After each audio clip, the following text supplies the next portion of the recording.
So simplifying expressions to a single trig function, a primary trig function, so that's either sine, cos, or tan. That's the essence of what we're doing here in this chapter. We're taking pieces of an expression and we're substituting something else that it equals to in order to simplify some more terms, okay? So, for example, C you asked about. So cos 2 theta, so I look at this and I see cos 2 theta can be written in terms of other things. That can be written a different way. So that might be the key to simplifying this. 1 could be written a different way too. For example, could be sine squared plus cos squared. Okay. Cos could be written as 1 over secant if we need it, or do you know what I mean? So we have options. I'm going to look at this one first, and I'm going to go back here, I think, like this little, I'm going to grab this little thing here, and copy that and bring it down. Okay, so with this, some of these identities here, let's see what cos of 2 theta tells us. So I see cos of 2 theta down here, cos of 2a. I see it 3 different ways, so that's handy. So I'm going to try to reduce this, right? So I could choose cos squared minus sine squared. I could choose 2 cos squared minus 1. I could choose 1 minus 2 sine squared. If I want to try and divide out some common factors, I'd like to write it in terms of cos. So I'm going to try this one, you see? And I'm going to rewrite this right here. So I'm going to go yellow. I'm going to go 2 cos squared, that's theta. Okay, theta's there. 2 cos minus 1 plus 1. Where's that plus 1 come from? Right here. So here's my, you can see it. Here's this cos 2 theta is rewritten right here, and then I have the plus 1 outside. So that's going to be nice and handy because why? Minus 1 plus 1, right? So this is going to be 2 cos theta on the bottom. So these two are going to go away. And now I've got the 2's are factors. They can divide to 1. And then the cos squared can divide with this cos down here, right? Because really this is now cos theta times cos theta on top, right? Divided by cos theta. So boom, boom. And we're left with just cos theta. That should be your answer there. So this is, good job. This is really important for this chapter because in 6.3, we're going to be proving identities, and you're going to have to do this to prove that this expression is the same as this one. And this is the whole point. So that's good. Do you get that now, though? Whoever asked for that? Okay.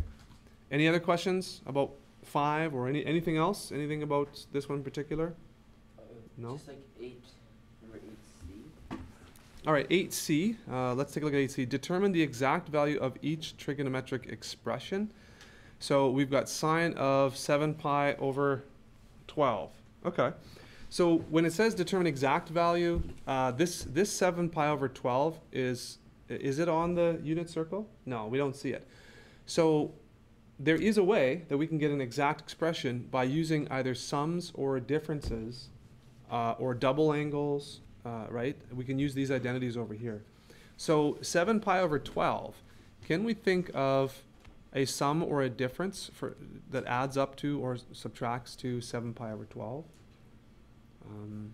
So I'm thinking right away, first thing that comes to my mind is maybe like 3 pi over 12 and 4 pi over 12, if you add those. So what does that simplify to? Well, 3 pi over 12 plus 4 pi over 12. That simplifies to, that's pi over 4? 1 pi over 4? When we divide this by 3, divide this by 3. And then this one is pi over 3. Does that make sense? Now, pi over 4, we have exact values on the unit circle. Amen.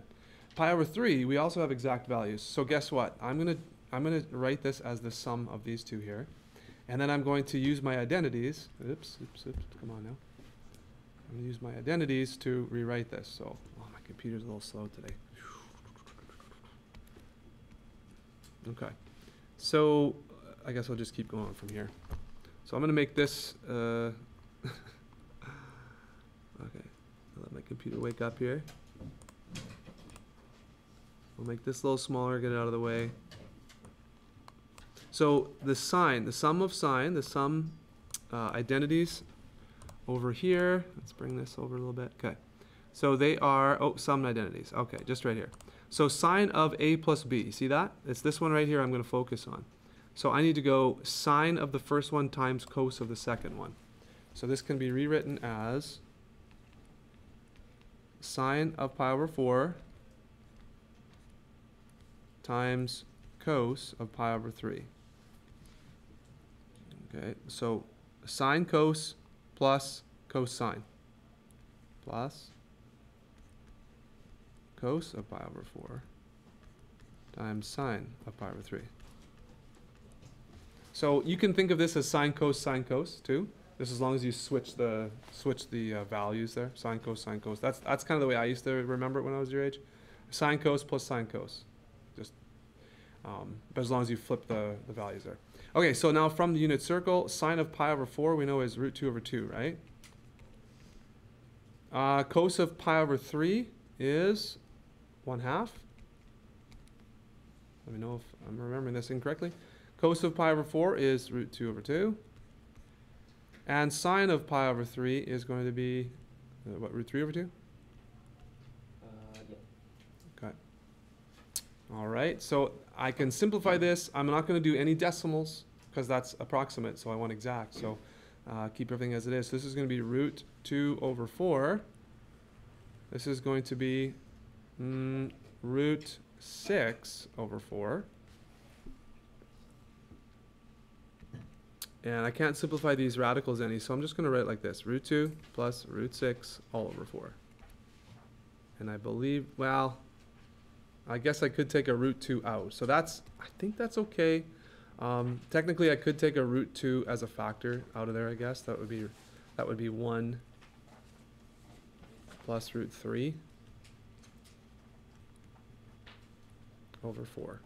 So in the back of the book, you can check to see what they're okay with, but it says that you can do both. yeah, okay, so it's gonna be both. Okay, excellent. So either of these answers are correct. This one, or if you factor, it's always a good habit to get into. If you see a common factor in an expression, pull it out because you never know if you could divide that with something in the denominator and simplify further. Sometimes you don't see all that, but so if you can further factor, that would be best. Okay, does that help? Does that make sense now? Okay. Do you also factor the denominator? Well, you can, yeah, but it wouldn't help you at all here. Like you could go 2 times 2, but what's that going to help? Because you can't simplify anything. So if you basically factor to simplify a common factors top and bottom. If it's a single monomial term, you don't have to reduce that to prime factors, unless one of those factors can simplify something up top. So yeah, so 4 you could just leave as 4. You don't have to write as 2 times 2. Yeah. Okay, good questions though. Anybody else? Different question or on this one? Different one? Okay, so for E will be very similar to this one. I feel like I'm zoomed out a bit. Yeah, I am. Okay. So cosecant is 1 over sine. So if you did, if you did this way, 1 over sine of pi over 12, right? I guess what you could do is now focus on sine of pi over 12, which would be a difference, I guess. We're going to use the difference one. And then just leave it as in the denominator there, like 1 over, do everything in the denominator. And then when you're all done, it would be 1 over this value, and then just flip it at the end. So you know what I mean? Like, yeah. So treat this as a difference, but just leave it in the denominator for the whole question, and at the end, flip it. So I would say something like this. So 1 over, now this is going to be sine of, looks like 4 pi over 12 minus 3 pi over 12. And then, so here's the difference of sine there. So that's going to be, again, equal to 1 over sine. And 4 pi over 12 we just said was pi over 3, right? Sine of pi over 3 times cos of, and 3 pi over 12 is like pi over 4. And then this is going to be a minus. If it's a difference, it's a minus. So sine, cos, sine, cos.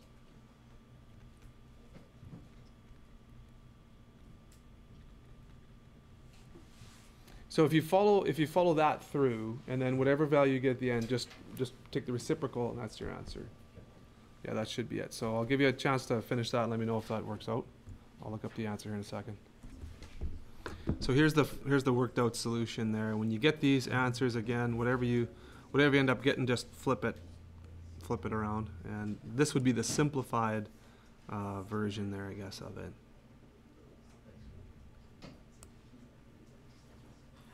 So here's where they flipped it around.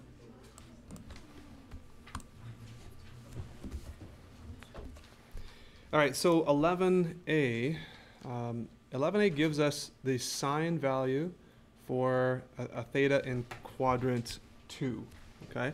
So that's in quadrant 2, which means that if we were to sketch this, which I don't think we really have to, but so quadrant 2 is over here, and if we had some kind of reference angle, theta right here, then the opposite side would be 5, and the hypotenuse would be 13, right?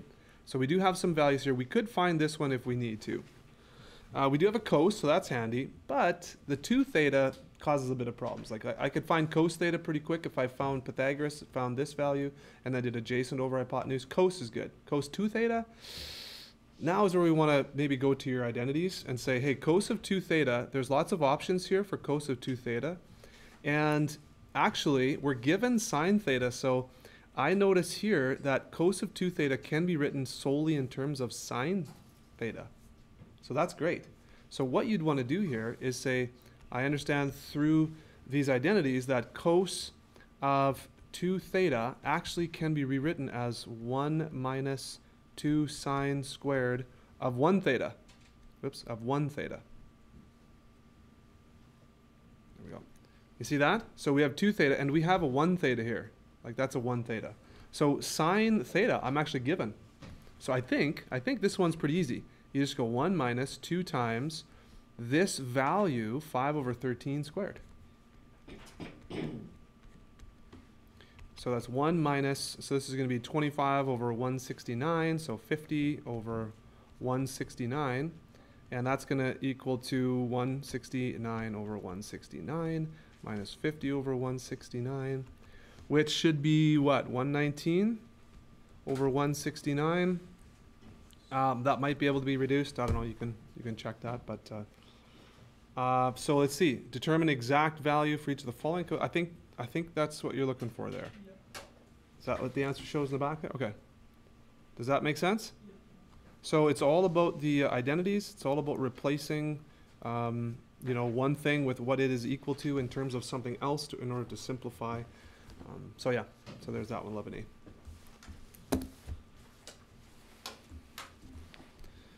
Yeah, so if we look at C now, sine of theta plus pi over 2, same question.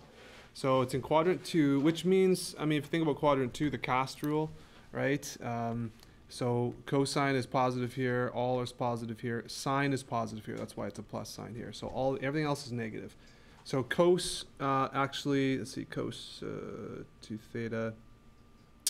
Yeah, was this positive? This was positive, that was correct? Or was it negative? Cos 2 theta. All right, so this is a sum.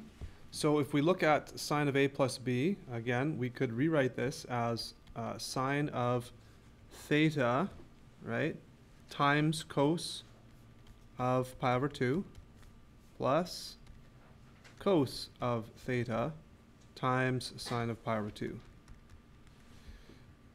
If I've got that, does that look correct? Okay, sine, cos, sine, cos. So sine of theta, I'm given in the question, that value. So we're good there. What is it, 12 over 13? What was it? 5 over what? 5 over 12? 13. Thank you. 5 over 13. So that's given. Sine of pi over 2, that's on the unit circle, I know. What's sine of pi over 2? That's 0, 1. So is it 1? Sine of pi over 2? Sine of 90? Okay. So cos of pi over 2, we're not sure, and cos of theta. Okay. So, well, actually, cos of pi over 2 is on the unit circle too. That is 0, isn't it? So that's good. And now it's just this cos of theta that I need. And if we're given that sine of theta is 5 over 13, that's where, like in A, remember I said, you might want to find that third value on that, on the right triangle there. So it's a second quadrant angle. Here's theta. we know that this is 5, and we know this is 13. So we could find this one, then we could find cos of theta for this angle. And that's what we'd want to do. So just an aside here now. So if we did Pythagoras, I'll maybe do it in a different color.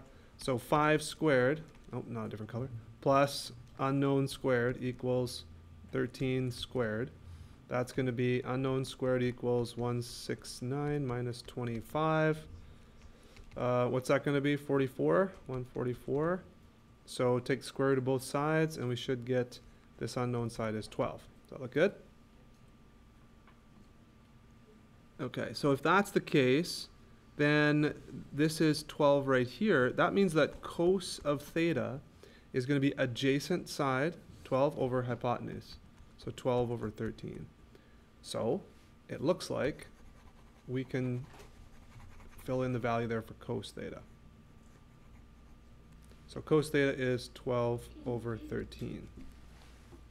Now I don't have the answers in front of me, so I'm just doing this like I would just normally do this. So did you guys see if I missed anything, or does that look good? 13.5. It says it's a negative. Oh, right. Because it's in the second quadrant, that would be the thing I'm missing. You bet. This is a negative because cost rule. Right. Thank you. So this is 0, and this times 1 is just negative 12 over 13. So that's the final answer. That would be agreed? Okay. So yeah. Okay. Anything else? 16B you're working on? 16B. Simplify each expression to the equivalent expression shown. Okay. So this is a lead-in to 6.3. This is definitely exactly what we're going to be doing. So this right here has to be rewritten and simplified so that it looks like this one. So 16B, yeah, there seems to be some options that we can use there. And you're going to have to use your identities for this. So 16B. Okay. Again, lots of stuff I can do. Sometimes you'll pick the most efficient route. Sometimes you might not. But if you just keep looking at what you've got and exchanging it with some identities, you'll eventually get down to what you're looking for. So I'm looking over here at tan of 2x. So I'm looking at this right here, and you see this is the pattern for tan of 2x on the bottom. Okay, so if I can find that on the bottom, if I can get something to do with this, you know, and then there's just a 4. So if I flip this like 1 minus tan squared x over 2 tan x, and this is times 4, that's the same as this. You see that? So if I can get something like this, that would be great. So now back over here. So I see, some of the things that I see are this. I can take a 4 out of this expression on top.